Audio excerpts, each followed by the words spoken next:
Hello, we're going to have a quick look at using multiple chroma keys to take away more than one background colour from your film.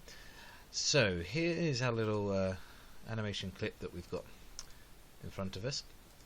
Now you can see it's shot on a green table with a blue background, but we want to remove all of that background to put a new background in. So let's choose a frame somewhere in our film, go down to the green screening tab, and we can start off by pressing the normal green screening button.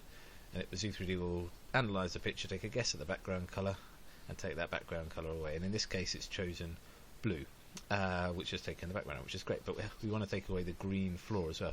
So now we can press on this Add Key button down here, and it says tap on the image to select the colour to remove. So we just take the mouse and click anywhere on the image on the colour that we want to remove. So that's taken away that green, and it's okay. We can adjust it a bit, but it's not great. So if we can adjust it a bit like this. That's taking away most of the floor, but we can see our shadows of our character. If we take everything off again for a second, just so we can go back to the original picture, we can see we've got some quite dark shadows.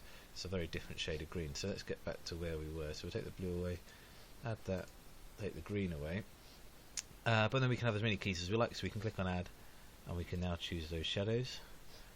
It's got the tolerance wrong, but we can just slide that to adjust it. So now we're beginning to, it's not looking too bad. We have a look, so we've got a few flecks of green down there, and we've got a bit of blue dots up the top there where the light was falling. So if we zoom in up to the top, we can always click on Add and carefully select one of these blue blobs. And that's taken away that blue, but now it's taking away some of the purpley hair on that character, so we can just adjust the tolerance to something like that. Maybe back a bit.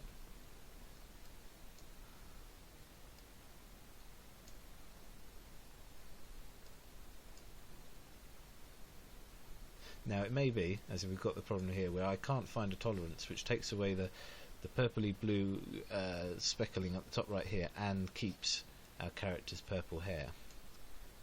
So I'm going to abandon that key, get rid of it, and I'm going to switch to the Advanced tab here, where we've got some rubber tools. But before I do that, at the moment we've only done it on that one frame. We've only taken away the background from that one frame, those two colours. So before I start doing some fine tuning, I'm going to press the Apply to Whole Clip button, and that's now going to run through the whole clip, taking away the background frame by frame. So back on the frame that we're on now, I can go on to the drawing tools, choose the rubber, and I'm going to rub out the section up here with the blue speckles on.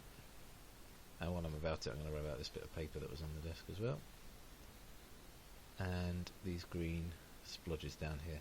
Now I'm being very careful to do all of this without lifting my finger off the mouse, because if I don't, as long as I don't lift my finger off the mouse, when I do let go, I can now press this Apply to Whole Clip button, and it will run through doing that last action that I did to all the frames in the clip.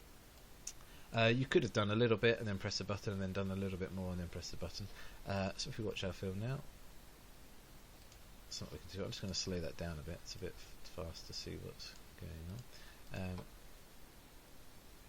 So it's looking quite good. We've got some bits down the bottom there on this frame, so now we can just go through frame by frame and tidying this up. Now you might have noticed we've also got on this character, if we zoom in, some splodges where he's got blue spots on him, which is less apparent when you've got a black background. But if we import our background that we're going to have behind our character, let's have this jungle, now it becomes much more obvious that it's not quite right, so we can zoom in and see what's going on there. Now back on this tab we've got a replacer tool, and that allows us to bring back some of the picture that the green screening has taken away. So I'm just carefully rubbing around, and again I'm doing this without lifting up the mouse, because that means when I've finished I can press the Apply to Whole Clip button and it will run through the whole clip doing that same action.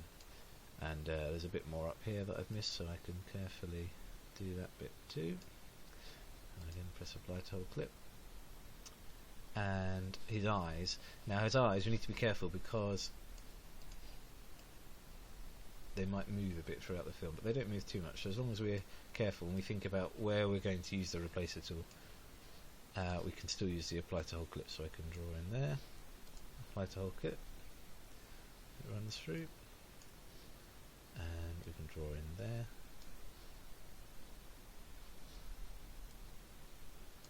and do apply to whole clip. And we've got the same issue with this character's eyes, so we can do that and apply to whole clip. So if we zoom out now, have a little look at our film. It's not looking too bad. There are some bits down here on this character's leg, and you can always zoom in,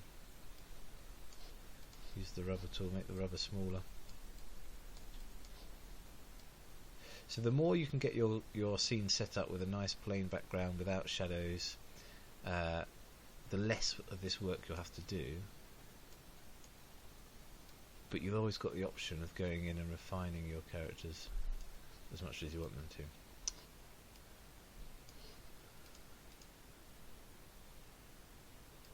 There we go. And remember, in Zu3D you can have multiple video tracks, not just more than just two, so we can always import a foreground layer in front of our characters there, which is great. If you've got some mess of shadows or bits and pieces, you put in a foreground layer that just covers it up. It really embeds your characters in the scene and saves you the work of having to try and tidy up where their feet stand on the table. That's it. That background clip is animated, which is why it goes on beyond our film, so we can just use the scissors to cut that, select the bit we don't want, and delete it.